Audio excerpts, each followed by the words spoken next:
Working Dragon Mystic. I'm Drake. It's been a while since I've done a video on any entities, so given the season and everything, I thought I'd actually go ahead and do a video on the goddess Hel from Norse mythology, the goddess of death. But before we get into that, go ahead, hit the like button, subscribe, and hit the bell icon so you can get any notifications of any videos that we post. Also, this month, on the 15th, we will officially be launching the Magic School for Working Dragon Mystic online with the first course, Meditation. So keep an eye out for that. We'll have more news coming for you and more updates. Now, who is Hel? In Norse mythology, Hel is the goddess of the underworld. And her realm is actually named after her, called Helheim. In Norse mythology, she has supreme power over the dead. All dead go to her realm at one point or another, depending on how you look at it. But her realm is filled with all dead that, good or bad, that don't go to Valhalla or to Freya's Hall. Now, depending on how you read the myths, all dead go to her realm before they're sorted, and that's where they're actually sorted. And in other myths, they will actually talk about how the Valkyries and Odin collect the dead from the battlefield directly.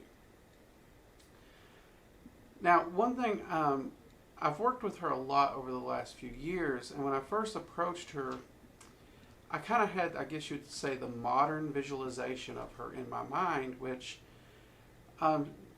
you'll often see pictures of her where she looks like a beautiful maiden on one side and corpse on the other. Every time she was appearing to me, that's not what she'd look like. She did have that duality, that light and dark. But you would see the white maiden on one side, and then off and on, one side would either be black or a very dark blue. This didn't bother me, and I've always found her very, very pleasant to work with. I know a lot of people say she's intimidating, even somewhat scary. And she can have a very stern, very calculating kind of personality about her. But I've also seen that she can really warm up to a person, and she can actually have a bit of fun and be very sociable, which we'll get into a little bit on that too. But to her appearance, I actually went and done some reading and research, and when I went further back, outside Snorri Sturluson's interpretations, which I think everyone agrees his interpretations are heavily Christian influenced, which given the times, that's understandable. So if you go pre-Snorri and look at some of the myths, you find that her description differs slightly. In fact, the only thing that is actually said about her, other than the fact that she does have the appearance of a beautiful woman, is that her skin is, half of it is light and beautiful, and the other half, the skin is, and I can't remember the word they use, but as far as I can figure out, the translation is often seen as black, but many translations also say that it would be more accurate to say it's a deep blue. So that surprised me when what I had been encountering with her through evocation and journey work actually lined up very, very much with the myths. Now, like I said, she does have supreme rule over the dead. Even Odin the Allfather can't collect the dead without her. Anything in her realm is hers. It's that simple. She has to allow it to leave. Now, her realm is not what you would think of like the Christian realm of hell. In fact, when you look at Helheim and you actually dive into the myths and you really read it, you find out that her realm, it's actually like life is continuing. She actually is a caretaker, and that's exactly what she does. Her realm is filled with mansions, and there's feasting, and it's actually a very pleasant experience. She actually seeks to make sure that those under her care are cared for, are comfortable, and are happy. Now, some people will say that, you know, oath breakers and everything, the truly evil people, that there is a separate punishment. And in my reading of the myths, I would agree with that, because there is like a very specific place where certain souls and corpses are devoured. But that's not the norm. That's if you die of old age or sickness or anything else, and you're just a average Joe or even a good person, but you didn't die in battle, you will be treated with the utmost of hospitality, which makes a lot of sense when you look at the Norse culture. Now, like I said, she is very much a goddess of balance, that light and dark. She possesses that greatly in her. She is the very embodiment of that light and dark, and that representation of life and death. She encourages people to welcome death, and she tries to ease that process so that there is no need to fear it, but to welcome it. Some people would actually say her and Thor are actually the two most worshipped because of their aspects. Thor was very much the protector of Midgard and therefore the world, but she was also worshipped because it was a readying of death, a getting comfortable with it kind of concept. I don't know if that's true or not, but I could see why that would be the case if that were so. I've not been able to find any direct sigils for her, but what I did when I first started working with her, I actually bought a skull, and in some meditations with her, she guided me to actually paint it, and that's when I'm working with her, I keep that on my altar at all times. And as you can see, it's just a simple, cheap little skull that I got offline, and I painted it with that duality that she is so well known for. And when I just set that on my altar, that's what I work with. Now you can also use the runes to actually write out her name. That's actually where I started with, since I didn't have anything to go with. I actually just used the runes to write her name out, and I worked with that. Another great way is to go and use Golder, which is intoning and chanting the name. Also a wonderful way to do that. Now, one thing about Hel that I actually find quite interesting is there's actually nowhere that I can find that she actually kills. So in some ways, a lot of people think calling her the goddess of death is not accurate, because she welcomes the dead, but she never personally takes a hand in the killing that I can find.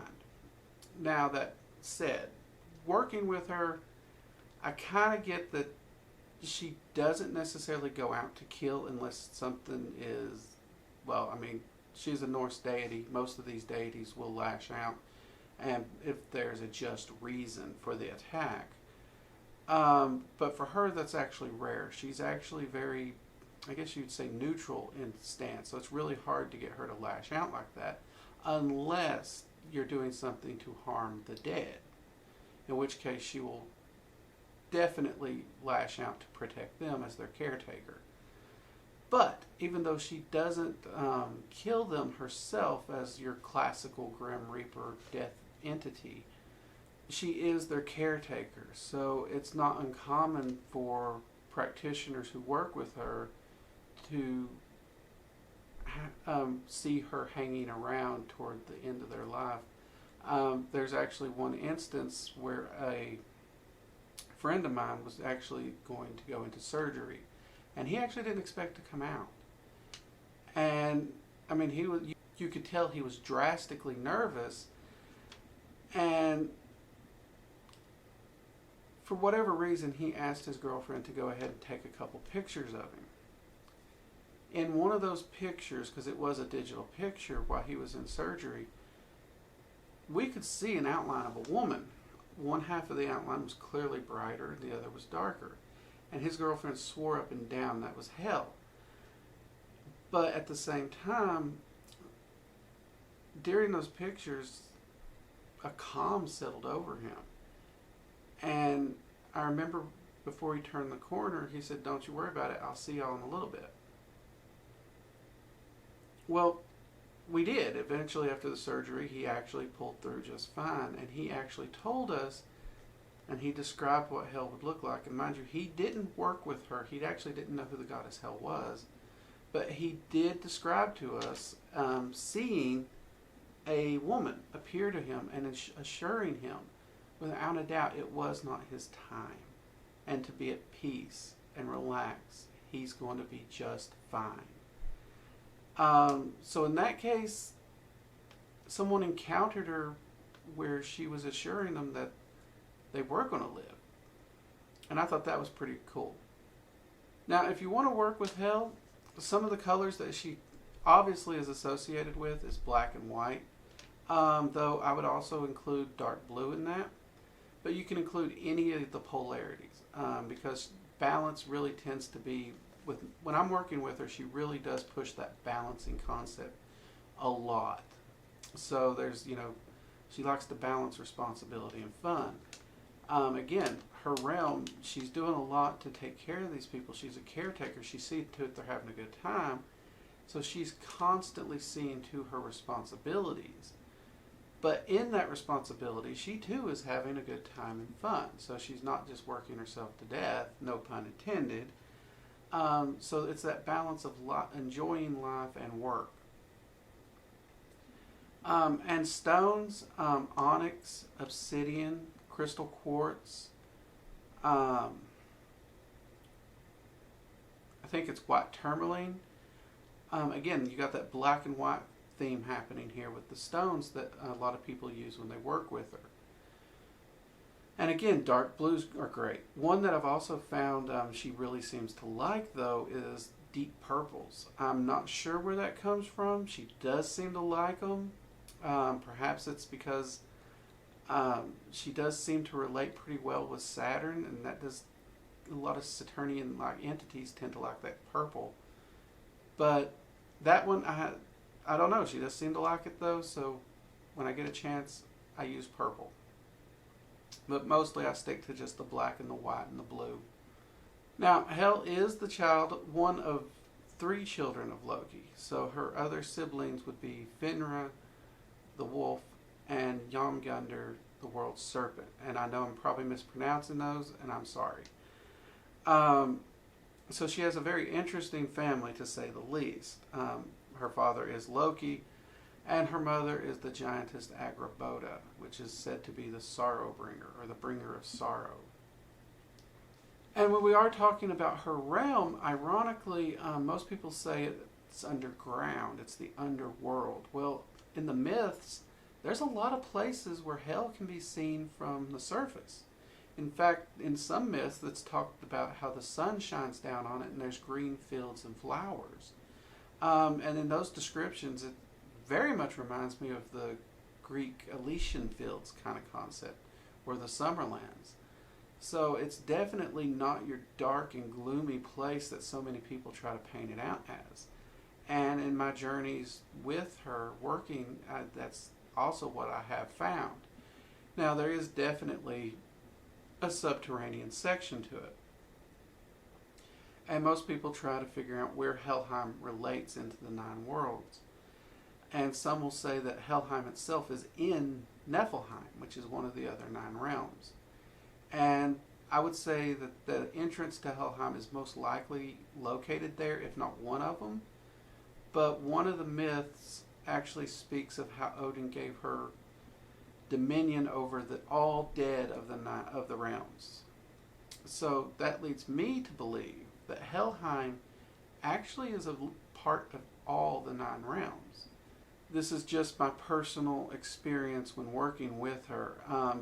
The myths and everything are really hard to put it together.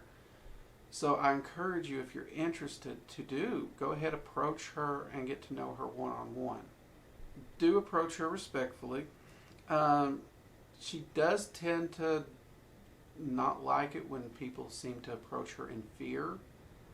But she's willing to work around that. I know when I first approached her, I was actually in that kind of mindset. I really didn't know what I was getting into. And she did a lot to try and make me comfortable. And as I got more and more comfortable with her, she herself allowed more and more of her personality and who she is to come forward. And the more comfortable I became, the more helpful she became. So she's definitely one of those where approaching her and getting to know her firsthand is really the best way to do it. Now, if you do approach her and you do see her in that modern image, don't worry about that. That's not a big issue. As far as I can tell, she's never had an issue with the modern image, and she often appears that way.